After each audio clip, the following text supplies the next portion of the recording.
ക്രിസ്തു യേശുവിൻ്റെ നാമത്തിൽ എല്ലാവർക്കും സ്നേഹവന്ദനം. ഇന്നത്തെ നമ്മുടെ അല്പനേരത്തെ ചിന്തയ്ക്കായി തിരഞ്ഞെടുക്കപ്പെട്ടിരിക്കുന്ന വിഷയം ക്രിസ്തുവിലേക്കുള്ള നോട്ടം എന്നതാണ്. അതിനെ ആസ്പദമാക്കി സഭയാൽ തിരഞ്ഞെടുക്കപ്പെട്ടിരിക്കുന്ന വേദഭാഗം വിശുദ്ധ യോഹന്നാന്റെ സുവിശേഷം 3-ാം അധ്യായത്തിന്റെ 1 മുതൽ 17 വരെയുള്ള വാക്യങ്ങളാണ്. ഇത് നമുക്കെല്ലാവർക്കും സുപരിചിതമായ വേദഭാഗമാകുന്നുവല്ലോ. എങ്ങനെയാകുന്നു ക്രിസ്തുവിലേക്കുള്ള നോട്ടം നമുക്ക് പ്രതിഫലം തരുന്നത് എന്നുള്ളതാകുന്നു നാം ഇന്ന് ചിന്തിക്കുവാൻ പോകുന്നത്. അതിനായി നാം ആദ്യം യേശു ക്രിസ്തു ആരാണെന്നറിയണം. അവൻ ജീവനുള്ള ദൈവത്തിൻ്റെ ഏകജാതനായ പുത്രനാണ്.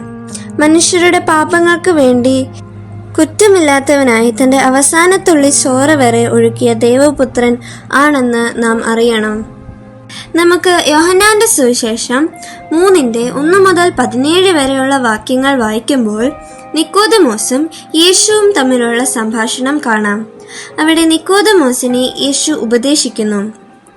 ഇവിടെ നിക്കോദെമോസ് ഒരു പരീക്ഷനായിട്ടും സത്യത്തെ സ്നേഹിക്കുകയും അറിയുവാൻ ശ്രമിക്കുകയും ചെയ്യുന്നത് നമുക്ക് വായിച്ചറിയാൻ പറ്റും.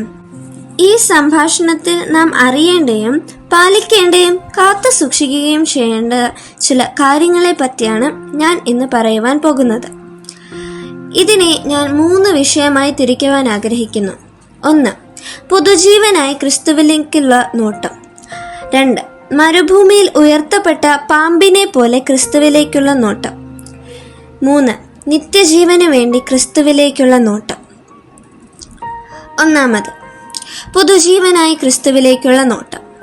വിശുദ്ധ യോഹന്നാന്റെ സുവിശേഷം 3 മുതൽ 6 വരെയുള്ള വാക്യങ്ങൾ വായിക്കുമ്പോൾ ഒരു മനുഷ്യൻ പുതുവായി ജനിക്കാതെ ദൈവരാജ്യം കാണുവാൻ കഴിയുകയില്ല എന്ന് വായിച്ചറിയാൻ സാധിക്കും. നാം ഇവിടെ വായിക്കുമ്പോൾ നിക്കോദെമോസ് യേശുവിനോട് ചോദിക്കുന്നുണ്ട്, എങ്ങനെയാണ് ഒന്നുകൂടെ ജനിക്കേണ്ടത്? വീണ്ടും അമ്മയുടെ ഉദരത്തിൽ നിന്ന് ആണോ എന്ന് ചോദിക്കുന്നു. പക്ഷേ കർത്താവായ യേശു ക്രിസ്തു ഉത്തരം പറഞ്ഞതെന്തെന്നാൽ, ഒരുവൻ വീണ്ടും ജനിക്കേണ്ടത് ശരീരം കൊണ്ടല്ല, ആത്മാവിലൂടെയാണ്. നാം ഇത്രയും നാളുകൾ എന്തൊക്കെ പാപങ്ങളും കുറ്റങ്ങളും ചെയ്തിട്ടുണ്ട് എങ്കിലും ക്രിസ്തുവിനെ അറിഞ്ഞ് ഒരു പുതിയ തുടക്കത്തിന് മനസ്സ് വെച്ച് രൂപാന്തരം എടുക്കുമ്പോഴാണ് യേശു അഥവാ ക്രിസ്തു ആരാണെന്നുള്ള യാഥാർത്ഥ്യം നാം തിരിച്ചറിയുന്നത്. ഈ നോമ്പുകാലത്ത് നാം ഓരോരുത്തർക്കും അത് സാധിക്കട്ടെ എന്ന് പ്രാർത്ഥിക്കാം. സ്വാഭാവിക ജനനം എങ്ങനെ ഒരു പുതിയ തുടക്കമാണോ, അതുപോലെ ആത്മീയ ജനനം ക്രിസ്തുവിൽ ഒരു പുതിയ ജീവിതത്തിന്റെ തുടക്കമാണ്. ഉദാഹരണമായി വലിയ മിഷണറിയായ സാധു സുന്ദർ സിംഗ് എന്ന വ്യക്തിയെ പറ്റി നമുക്ക് ചിന്തിക്കാം. അദ്ദേഹം തൻ്റെ ചെറുപ്പകാലത്തിൽ ബൈബിളിനെ എത്രയും വെറുക്കാമോ അത്രയും വെറുക്കുകയും അതിനെ കത്തിച്ചു കളയുകയും ചെയ്ത ഒരു മനുഷ്യനായിരുന്നു.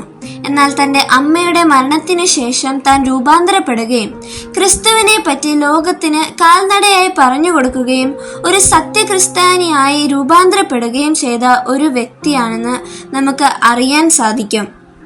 ഇദ്ദേഹത്തിൻ്റെ ജീവിതം നാം ഓരോരുത്തർക്കും ഒരു മാതൃകയാക്കുവാൻ പറ്റിയ ജീവിതമാണ്. 2. മരുഭൂമിയിൽ ഉയർത്തപ്പെട്ട പാമ്പിനെ പോലെ ക്രിസ്തുവിലേക്കുള്ള നോട്ടം. ഇവിടെ തിരഞ്ഞെടുക്കപ്പെട്ടിരിക്കുന്ന വേദഭാഗത്തിന്റെ 14-ാം വാക്യം വായിക്കുമ്പോൾ യേശു മോശയെയും ഇസ്രായേൽ മക്കളെയും പറ്റി പറയുന്നു. നമുക്കറിയാം, ദൈവം അവരുടെ ഇടയിൽ അഗ്നിസർപ്പങ്ങളെ അയച്ചു. അവയുടെ കടിയേറ്റ് അനേകർ മരണപ്പെട്ടു. ജനത്തിന്റെ കഷ്ടത കണ്ട് മോശ അവർക്ക് വേണ്ടി പ്രാർത്ഥിച്ചു. ദൈവത്തിന്റെ ഉപദേശത്താൽ മോശെ താമ്രം കൊണ്ട് സർപ്പത്തെ ഉണ്ടാക്കി കൊടിമരത്തിന്മേൽ തൂക്കിയപ്പോൾ കടിയേറ്റ ആരെങ്കിലും അതിനെ നോക്കിയാൽ ജീവിക്കും. ഇവിടെ നാം ആണ് ഇസ്രായേൽ ജനതയെ പ്രതിനിധീകരിക്കുന്നത്. നാം പാപത്തിന്റെ ഏത് കഠിന ബന്ധത്തിൽ പെട്ടിട്ടുണ്ട് എങ്കിലും ഒരിക്കൽ എങ്കിലും നമ്മുടെ രക്ഷിതാവായ ക്രിസ്തുവിലേക്ക് നോക്കിയാൽ നമുക്ക് രക്ഷ പ്രാപിക്കും. പാപമായ പാമ്പ് നമ്മെ എന്ത് ചെയ്താലും അവൻ നമ്മോട് കൂടെ ഉണ്ടെങ്കിൽ നമുക്ക് ഒന്നിനെയും ഭയപ്പെടേണ്ടതില്ല. മൂന്നാമത്, നിത്യജീവനായ ക്രിസ്തുവിലേക്കുള്ള നോട്ടം. നമ്മുടെ വേദഭാഗത്തിന്റെ 16-ാം വാക്യം അഥവാ വചനങ്ങളിൽ ഏറ്റവും ശക്തമായ വചനമായ തൻ്റെ ഏകജാതനായ പുത്രനിൽ വിശ്വസിക്കുന്ന ഏവനും നശിച്ചു പോകാതെ നിത്യജീവൻ പ്രാപിക്കേണ്ടതിന് ദൈവം അവനെ നൽകുവാൻ തക്കവണ്ണം ലോകത്തെ സ്നേഹിച്ചു എന്നതാണ്. നാം എത്രത്തോളം യേശുവിൽ വിശ്വസിച്ച് അവനിൽ ബലം കണ്ടെത്തുകയും ചെയ്യുമോ അത്രയും അവൻ നമ്മെ കാക്കുകയും കരുതുകയും ചെയ്യും. നാം ഓരോരുത്തരും നിത്യജീവൻ അവകാശികളാകുന്നുവല്ലോ. രക്ഷ നന്മ നടപ്പുകൊണ്ടല്ല, യേശുവിൽ വെച്ച് തന്നെയാണ്.